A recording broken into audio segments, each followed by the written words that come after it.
We're not. We're No. cancel culture. No, we're not. Cancel culture isn't. It's. I mean, it's real, but it's not. It's only as real as you can let it be. I mean, you know, I don't really have any views on it because I. So what do you think about the cancellation of Carlos Mencia? Well, it's interesting is that I saw that video, and I don't dislike Carlos. I met him one time. I've only met him once, and it was after a bunch of stuff. You know, I think that it didn't seem to me personally that there was a bunch of reflection done.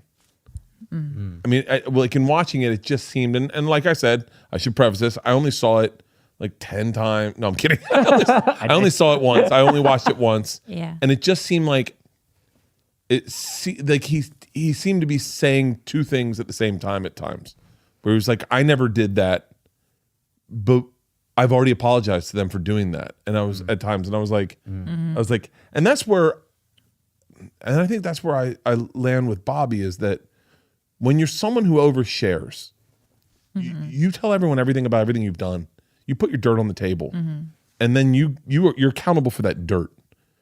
I've look, I'll tell a tall tale all day long to make you laugh, right?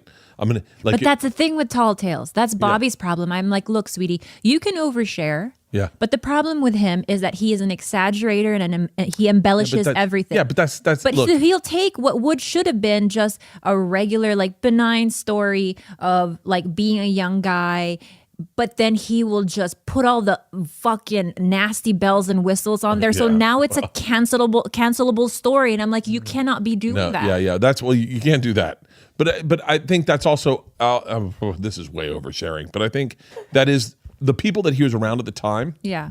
That is what they were celebrating. Right. Was the horrible bells and whistles. Yeah. I try not to surround myself with people that are like, and then I put my dick in her mouth while she was sleeping. Like that. None of my friends really thought that was. By the way, let me rephrase this. I actually used one of my jokes right then. I just used my. So ignore whatever the fuck I say. That was a joke I used to have. It's in one of my specials. Check it out. Where's the special? Is that? But it's so outrageous. I wouldn't think you'd really think I did that. I was saying I was trying to get a blowjob from my wife. I tried the sensitive approach. You know, where you slide it in her mouth while she's sleeping. Yeah. She's like, oh, I'm like, you're snorkeling. You're snorkeling in the Keys. You're dreaming. Feel the fish bouncing off your chin. Look, I don't know. Don't even fucking listen to me. There's no reason to fucking listen to me. I'm fucking skating on thin ice as it is, people. I'm just trying to get to fucking 50, okay? Leanne is a fucking saint, by the way. Yeah, she is. When I am just at my wit's end with Bobby, I look to her for guidance. I go on any podcast Leanne is on, and I listen to it like it's fucking. It's my Bible, because I'm like, I don't know how to do this. This woman has it down to a science. When I saw the Mencia thing, and just to go back to this, it didn't seem like his stories were adding up, and it just seemed like that I was just watching it, going like, so did you not? Like, I do think there's times, like there was one documentary he did where he was like, that's right, I steal your material and I do it better. He tried to double down on it, and that was a mistake. Yeah, and I was like, don't do that. They don't do that. Like, and because I that wasn't the.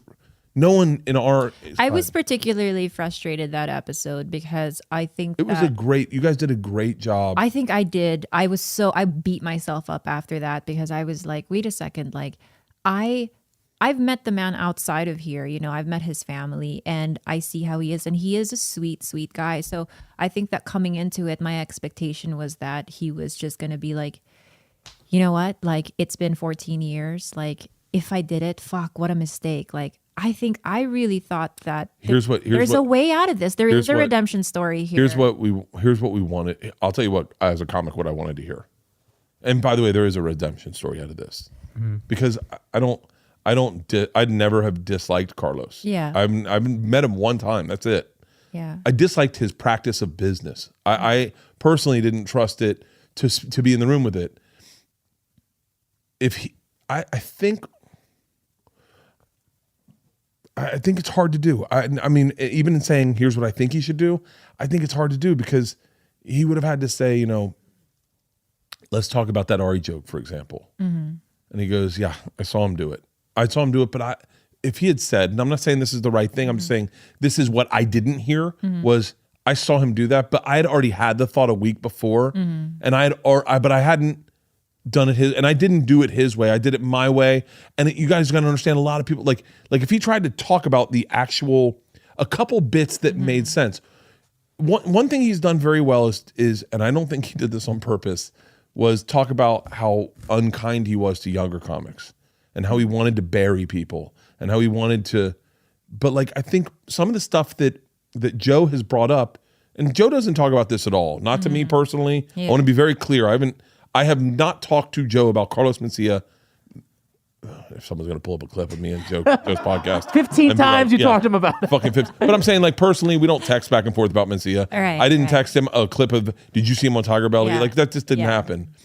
But I think if the actual offenses that people were bringing up, if he went down the line and said, let's talk about that people said I would do their closer before they went on to bury them. I think that was one of the things. But see, you know how we were talking about like empathy, right? And really kind of putting yourself in someone's shoes. What if 20 years from now, we look back, we find out that we were wrong about him, that he really did not do it, that we had somehow, our perception of whatever happened was wrong and people piled on, and that, you know, he stuck to his guns because that was his truth. Well, you know, that's an interesting take. And I think inversely, I would say I have not judged him. I've tried not to judge him, and I don't really have any experience with him stealing from me. Yeah. Once you steal from me, then I can really contextualize it. And I've been stolen from 4 or 5 times. And my thing right now is to try to let go of those grudges, because I hold grudges. I don't trust people. I don't trust dudes. Like, that's why I get hesitant sometimes, you know, to go to the store, because sometimes the wolves are out there, and you're like, you know, and even with Joe being there, like being so prevalent there, you know, look, a premise is a premise. People, you know, it takes a very, very strong-willed comic to watch someone do something so close to being good and not go, I know the take on that, and then them do it for themselves. I consider that stealing. I don't know. Because there were bits and pieces where I did understand what he was saying. But you know, when we were done with all of that, I just felt really sad. It was a tough interview to watch, because I wanted that, you know, I wanted more. I mean, I think, you know, and look, I like I said, I only watched it once, but like, I thought you guys did a really good job of kind of holding him to what you've believed the truth to be. Yeah, but I also had this, in my head, I'm like, this is going to be a hard reset. All those premises that he stole 14 years ago are no longer being told on stage anyways. So here's our fucking hard reset. Yeah. The guy is sorry. Let's move on. But it just kind of didn't turn out that way. You know what, Bob, or what is not really, is hard to understand for a lot of people, especially a lot of podcast fans now, is just how much no one liked each other back then. Yeah, so that's why I don't know if that's a hard thing for them to understand. I think they know that, because like all the stories that I hear about back then, it just seemed like the wild, wild west. There are no rules. Everyone was just beating the shit out of each other, trying to just, you know, bump each other. As like Bobby would say, like, who was it? Like Eddie Griffin would stay on for 3 fucking hours. So long. I remember hearing stories of like people getting double spots, which doesn't happen now. Yeah. But also the shift in podcasting changed it so that I could benefit from Bobby in a way that I couldn't before. Like I could benefit from, and Joe could benefit from me in a way that it would never have. Joe Rogan could never have benefited from befriending me or being nice to me. I mean, he was just that guy because that's who he was. Yeah. But then once podcasting started up, and then I come on and I tell a story, and all the fans are like, that's a great story. Have him on again. And Joe has me on again. I tell another good story, and then I'm wild and I get drunk and I'm on Travel Channel. I'm telling these crazy stories about jumping off buildings and cliffs.